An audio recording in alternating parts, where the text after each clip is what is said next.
He's already sliding and crabbing. It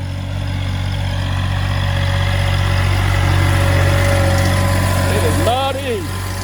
That little tractor just doesn't have any weight hardly on the front. What are we spreading out here? We're actually this year doing a 50-50 blend of brown top millet and back up here to Pittsburgh to one of my other favorite places. I was at Yerrick Archery last night here in Pittsburgh. Actually got the shirt on. And now I'm up here at Country Farm and Home because we need a lot of fertilizer. Picking up all my fertilizer for the dove fields. Let's get it loaded up here.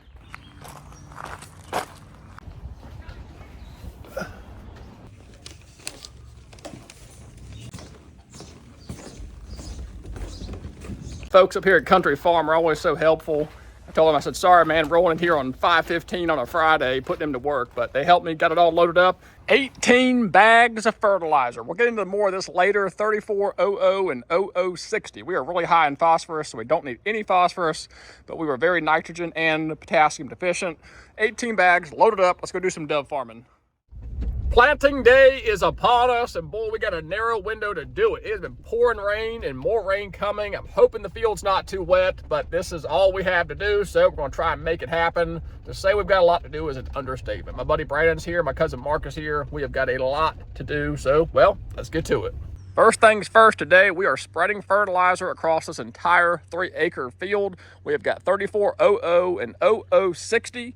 Based on our soil test, we don't need any phosphorus. So the first thing we're going to do is just start loading out all the fertilizer out here, fertilizing at 100 pounds of nitrogen and 60 pounds of potassium per acre to feed both the millet and the sunflower. So got 1,000 pounds of fertilizer to spread.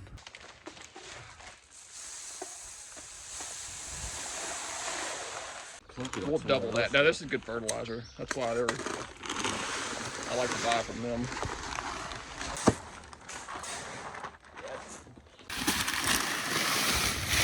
That'll keep it easier to keep track of it. There's a lot of bananas. The agitator does it, but it makes me feel better. Yeah, this is going to cover basically 2/3 of this upper field. And that'll be the remaining third, and then all that goes to the back sunflower field.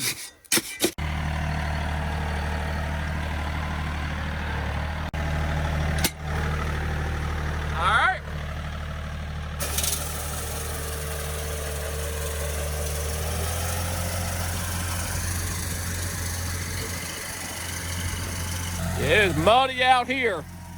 So right now we are top sowing our fertilizer for the millet field. We're also going to drill a few strips of sunflowers over here to test out the new row planter. But for now, we're just getting our fertilizer, the bulk of it, spread out of here using the PTO spreader. You heard me talking a little bit about our rates out here. This is all driven from our soil test and the crop we're planting. I did a soil test based on 2 years in advance. So last year and then this coming year in the crop rotation. So I knew what we were going to need for this millet field and for the back sunflower field. Both the millet and the sunflowers came out to be about 100 pounds of nitrogen to the acre and 60 to 80 pounds of potassium to the acre. No phosphorus. We are very high in phosphorus out here. So that's what we're shooting for out here, about 100 pounds of nitrogen per acre on both the millet field and in the sunflower field. Absolute muddy mess out here. I am worried about this. And we do have some regrowth coming on from where I tilled it. You can already see the grass coming in. So we're definitely going to have some competition in here. You see them out here broadcasting into the wheat here. If you caught the last video, you know we're going to do a no-till broadcasting the millet into this standing wheat here. The wheat just is going to maturity right now, starting to get a little bit of yellow on it. The idea is we're going to broadcast the millet into the wheat. As the wheat begins to decay and break down, the millet will flush on up. This wheat has done a good job suppressing spring weed growth, so we've got a lot of soil down here on the ground, and this is going to act like a mulch cover for that millet. So this is just going to be about a ½ acre of the no-till millet. The rest of it will be traditional broadcasted millet on the bare soil. It's going to be a great side-by-side comparison as to broadcasting into standing thatch like millet versus broadcasting onto bare soil. So it'll be a nice side-by-side comparison. We'll keep you updated on.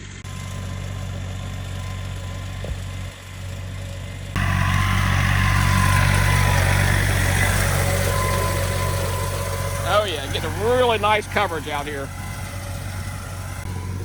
It's all about the soil test. Some people look at this and think, man, you're putting out way too much fertilizer. I'm telling you, it's all in the soil test.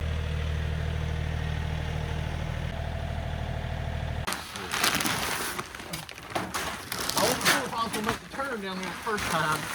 Well, that little tractor, that way on the back, it already wants. I know. It was doing. I feel it sliding, drifting.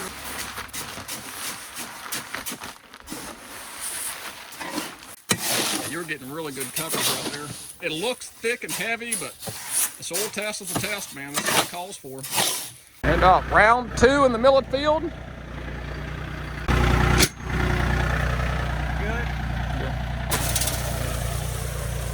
That second set of hands makes it so much more convenient. Certainly missing Dad out here, but family and friends have stepped up to help us out here. It just makes the process go so much smoother, especially when you're trying to film. I am not liking how muddy this is. We're gonna end up having to just top sow our millet, which is fine. Millet is very tolerant to that. It'll fall down in all the crevices here like the fertilizer did in the deer track. It'll fall down into all these little cracks here. Millet is very, very forgiving. Not too worried about it, but I am worried about row planting these sunflowers back here in the mud. We have a very, very small window here. I'm not sure we're gonna make it happen.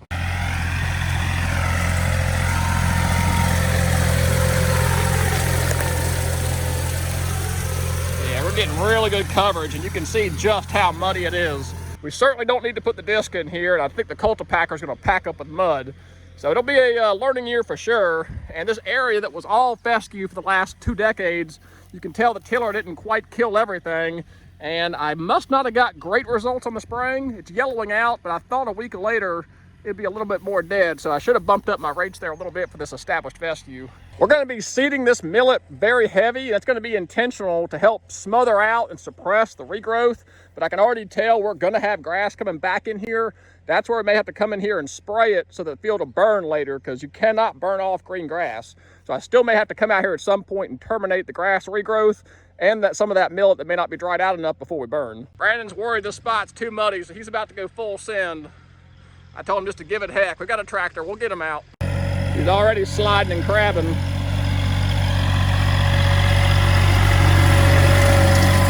is muddy.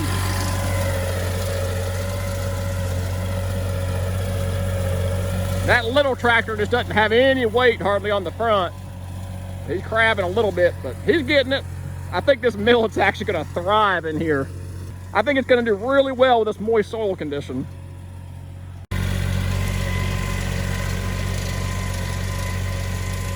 So in an ideal world, yes, we would actually incorporate this fertilizer into the soil, but we've got rain coming on Monday. This is Saturday, so we got rain coming soon behind it. So that rain will help melt it into the soil, so hopefully we won't have too much lost, because if you just top sow nitrogen, you could actually lose it to the atmosphere on these sunny days. So we do have rain coming, but it's just way too muddy to actually incorporate this into the soil. But now let's talk business. We're talking the seed. What are we spreading out here? We're actually this year doing a 50-50 blend of brown top millet and Dove Proso millet. That's by viewer request. We've done German foxtail, brown top, Japanese millet, but we've never done Dove Proso. And somebody's like, man, I'd love to see you all try it out there. So we're doing it. We've got exactly 1.8 acres, probably closer to 2 acres by the time we broadcast beyond these poles. So we're gonna go ahead and seed heavy because we're trying to suppress grass and weed growth. Normally you would spread about 20 to 30 pounds per acre of millet, but because we're going to go heavy and try to suppress some weed growth, we're definitely going to hit that 50 pounds per acre mark. We're actually going to put out 100 pounds total, so 50 pounds of brown top millet, 50 pounds of Dove Proso millet, and an even 50-50 blend across this 1.8, almost 2 acres. I was going to say that was a yin and a yang. So I wondered if there'd be a difference in the color, and there sure is. One is like a chocolatey brown. That was the brown top. And the Dove Proso was more of your Japanese millet looking color. So kind of a cool, there is 2 different colors to it. It's kind of satisfying, isn't it? Like sand art. Dove art. Is that what the genetics look like in a, well, better not say that. The 50-50 Dove Proso brown top millet going across 1.8 acres, 100 pounds total blend. Let's get it thrown out.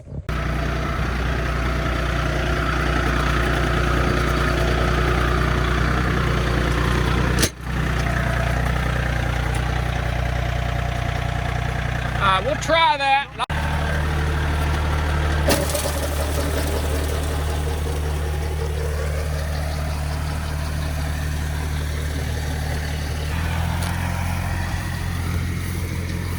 So we're just broadcasting it straight into this wheat field right here. It's gonna fall all down here.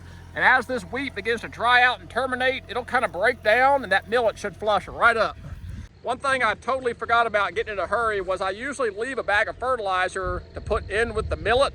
That way you can see that white fertilizer, because spreading millet is really hard to get an idea of how much is going out. So usually I'll spike it with a bag of fertilizer so you can see the white pellets as your marker. So there's your pro tip of the day. Add in a bag of fertilizer with your millet. That way you can see where you're seeding. Yes, he's able to, this area is really wet. You can't even barely walk through here. So he's lobbing it over into here, hopefully getting almost to that fence line. Yeah, I'm seeing some millet all the way close to this fence line. So yeah, he lobbed it up in there. He did a good job. There it is right there. One right there. Yeah, he did a good job. That's about perfect. I'm not blaming Braden Price, but I'm gonna go ahead and say it's his fault. We would have been out here last weekend planting if we hadn't been planting Braden's field, and his timing was dynamite, but we're making the best of what we got. The soil moisture is good as far as growing crops. It just makes it really hard to get in the field. Yeah, he's looking a lot better now. That tank's dropping a little bit slower. We've still got half of this field to do. You can always go back over it, but you can't stretch it, or you don't want to, because then you're really overseeding.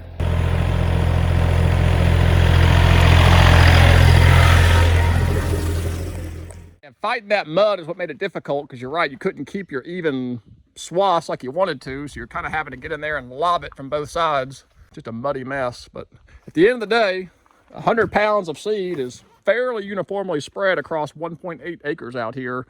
Top sowed our fertilizer.